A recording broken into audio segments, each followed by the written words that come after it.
योगी के गुस्से का शिकार बने अखिलेश। शर्म तो तुम्हें करनी चाहिए जो अपने बाप की सम्मान नहीं कर पाए।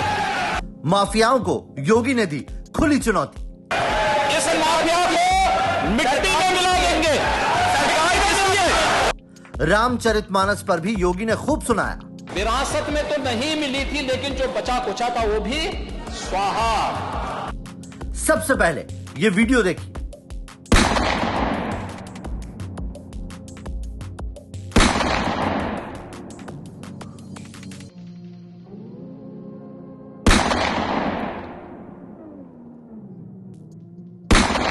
ये कोई फिल्म का सीन नहीं, ये उत्तर प्रदेश के प्रयागराज की तस्वीर है, वो भी शुक्रवार की। जिस व्यक्ति पर गोलियां बरसाई जा रही है वो है उमेश पाल। उमेश पाल पूर्व बीएसपी विधायक राजूपाल हत्याकांड का मुख्य गवाह है।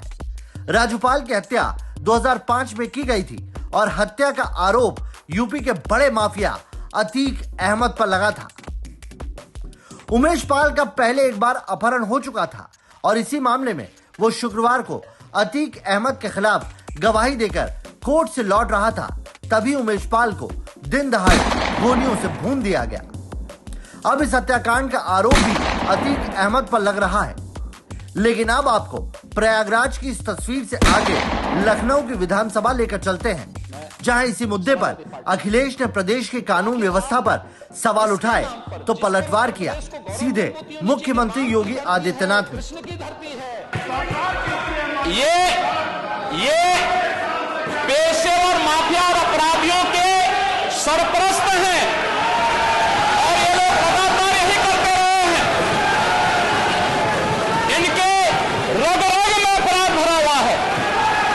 अपराध के अलावा इन्होंने कुछ सीखा ही नहीं है। क्या ये सच नहीं का? पूरा प्रदेश इस बात को जानता है और आज ये लोग अपनी साफ गोई की सफाई देने के लिए यहां पर आए हैं। तो आप अपनी बात कहिएगा। आपको अपनी बात कहने का अधिकार है। ने कल यह कृत्य किया है वह माफिया उत्तर प्रदेश के बाहर है और वह माफिया समाजवादी पार्टी के सहयोग से ही बार बार एमएलए और एमपी बना है। क्या यह सच नहीं कि 1996 में इलाहाबाद वेस्ट से वह माफिया समाजवादी पार्टी की सरकार के सहयोग से, इन पार्टी के सहयोग से एमएलए बना था। और यही नहीं, 2004 में भी वह माफिया 2004 में भी वह माफिया इन्हीं लोगों के सहयोग से एमपी बना था और फिर 2009 में उस माफिया को सांसद बनाने का भी कुख्यात कार्य इन्होंने ही किया था। ये लोग चोरी और सीना चोरी करने का काम कर रहे हैं। योगी यही नहीं रुके, उन्होंने विधानसभा में साफ कहा ऐसे माफियाओं को मिट्टी में मिला देंगे। और फिर मैं इसी इस माफिया को मिट्टी में मिला देंगे। योगी विधानसभा में पूरे मूड में थे। उन्होंने इसके बाद अखिलेश को चुन चुन कर जवाब दिया और एसपी प्रमुख की खूब फजीहत की।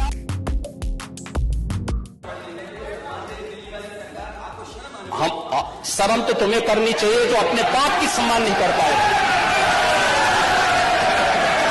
कम से कम इस बात को शर्म करनी चाहिए। और इसलिए मुझे महोदय एक बहुत बड़े विचारक हुए, उन्होंने एक बात कही थी, कुछ लोगों को भले ही बुरा लगेगा। उन्होंने कहा था कि शक्ति देना तो आसान है लेकिन बुद्धि देना बहुत कठिन है। उत्तर प्रदेश की धरती पर रामचरितमानस और वाल्मीकि रामायण जैसे पवित्र ग्रंथ रचे गए, जिस उत्तर प्रदेश वासियों को गौरव की अनुभूति होनी चाहिए। आप उस पवित्र ग्रंथ को जला करके क्या देश और दुनिया में रहने वाले 100 करोड़ हिंदुओं को अपमानित करने का काम नहीं कर रहे हैं?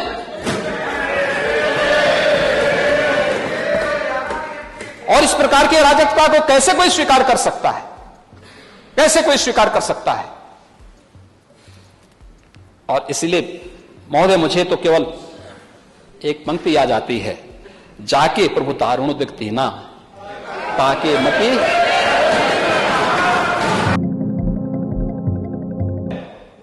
दिनकर जी ने बहुत अच्छी बात कही इस पे भी। उन्होंने कहा था, मूल जानना बड़ा कठिन है नदियों का वीरों का, धनुष छोड़कर और गोत्र क्या होता रणधीरों का। पाते हैं सम्मान तपोबल से भूतल पर सूर, जाति जाति का शोर मचाते केवल कायर क्रूर।